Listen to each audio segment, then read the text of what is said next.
Bonjour à toutes et à tous et bienvenue dans cette troisième vidéo consacrée au protocole de synchronisation hormonale en reproduction bovine. Elle va s'attacher à vous décrire les différentes étapes indispensables à franchir pour obtenir une gestation.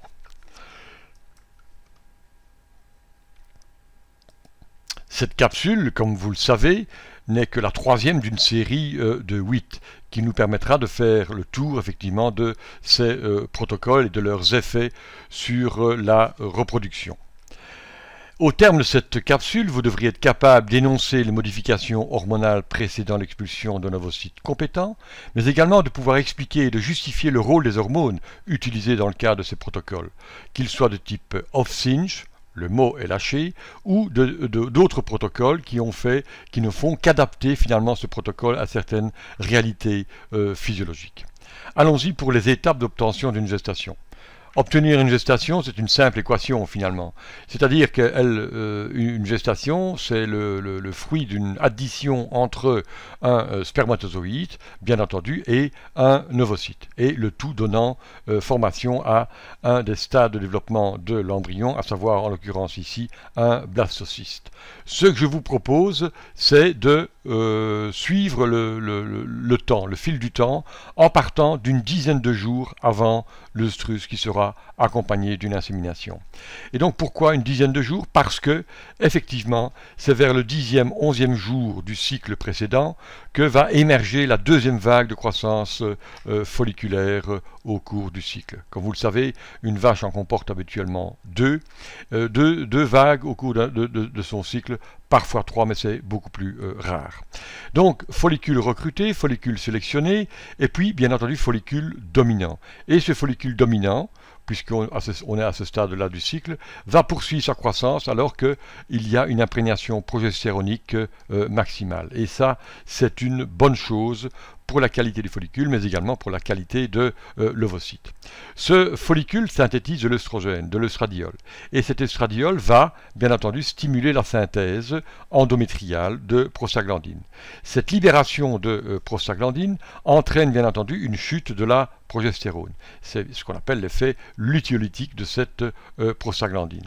Cette chute de la progestérone fait que l'animal rentre cette fois-ci en proestrus et que le follicule dominant peut poursuivre sa croissance puisqu'il n'est plus soustrait, puisqu'il n'est plus sous la domination de la progestérone.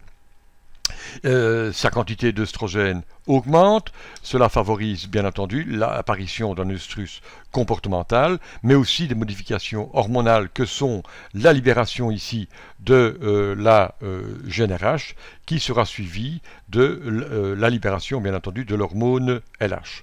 Cette libération de l'hormone LH va entraîner l'ovulation et va entraîner donc l'expulsion d'un ovocyte compétent.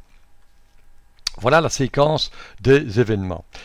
Un dernier événement bien sûr important, suite à cette ovulation, on va assister à une augmentation bien sûr de la progestérone. C'est une étape extrêmement importante pour le futur maintien de la gestation.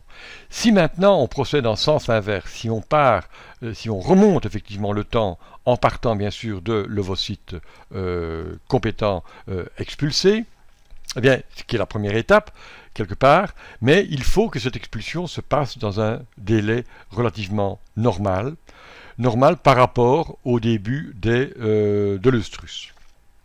Deuxième étape. Troisième étape, il faut que le pic de LH soit optimal pour que cette expulsion puisse se réaliser et que la maturation aussi de l'ovocyte soit optimale. Quatrième fait, cette libération de LH ne peut survenir que si on a un pic optimal de GnRH, naturel ou interne, propre à l'animal, ou au contraire induit par une injection. Il faut que cela se réalise dans un environnement pauvre en progestérone. On connaît les liens qu'il y a entre la concentration en progestérone et la libération optimale d'un pic de LH.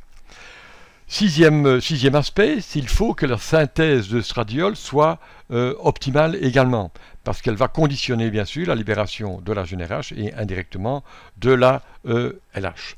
Septième aspect important, et on remonte toujours le temps, il faut que la synthèse de prostaglandine soit elle aussi optimale. Si cette synthèse n'est pas optimale, la chute de la progestérone ne le sera pas non plus, et on va se retrouver en phase proestrale et œstrale avec des concentrations trop importantes encore en progestérone. Autre point important, il faut que la croissance folliculaire de la deuxième vague de croissance se passe dans un environnement de progestéronique aussi élevé que possible. Enfin, dixième point, il faut qu'une fois l'insémination réalisée, l'ovulation survenue, il faut qu'il y ait une augmentation aussi rapide et élevée que possible de la concentration en progestérone. Cela va conditionner les chances de maintien et d'obtention d'une gestation. Voyons à présent en quoi et comment on peut, au travers d'un protocole de synchronisation, utiliser les hormones de manière optimale. Une première des choses, c'est que il faut que cette croissance folliculaire se passe dans un environnement riche en progestérone. Et donc il faut que qu'on mette à profit, autant que faire se peut, la deuxième vague de croissance folliculaire plutôt que la première, puisque cette deuxième croissance folliculaire se passe en diestrus et la concentration en progestérone est d'autant plus élevée. Au besoin, bien entendu, on pourra recourir à une spirale, ou PRID, ou à un CIDR, où on pourra utiliser de la GnRH pour favoriser cette synthèse accrue de progestérone. Il faut optimiser la période de dominance. Et donc, cette optimisation de la période de dominance doit être réduite. Si elle est trop longue, il va en résulter une atteinte de la compétence ovocytaire. C'est un deuxième objectif extrêmement important. Et cette dominance, cette optimisation de la dominance doit se faire dans un environnement aussi pauvre que possible en progestérone. C'est la raison d'être dans ces protocoles de l'utilisation de la prostaglandine. L'objectif 3 sera d'optimiser la durée du proestrus, ni trop long ni trop court, bien entendu, pour assurer une synthèse de stradiol qui soit aussi optimale que possible. Et à cet effet, on peut favoriser bien sûr les comportements d'œstrus en recourant à ce moment-là à des esters de stradiol. Au passage, ces esters sont complètement interdits, bien entendu, en Europe et en Nouvelle-Zélande notamment, mais ce n'est pas le cas dans des pays d'Amérique du Sud comme le Brésil. Un quatrième objectif, il faut que cette ovulation survienne dans un délai normal. Et ici encore, on va mettre à profit la capacité de la GnRH à induire une libération de la LH pour favoriser cette ovulation. À défaut de GnRH, on peut utiliser de l'HCG. Et un autre point, cinquième objectif bien sûr qu'il faudra assurer, c'est une concentration aussi rapide et élevée que possible en progestérone. Et là, une fois encore, c'est un des effets indirects de l'utilisation de la GnRH ou de l'HCG, mais à défaut, on peut aussi envisager comme stratégie différente de recourir à une administration exogène de progestérone pour favoriser le maintien de la gestation. Voilà. C'est quelques principes de base et objectifs, mais on va y revenir de manière beaucoup plus spécifique dans la suite des capsules. Voilà, si vous avez un commentaire, une remarque ou une question, n'hésitez pas à m'en faire part. À bientôt.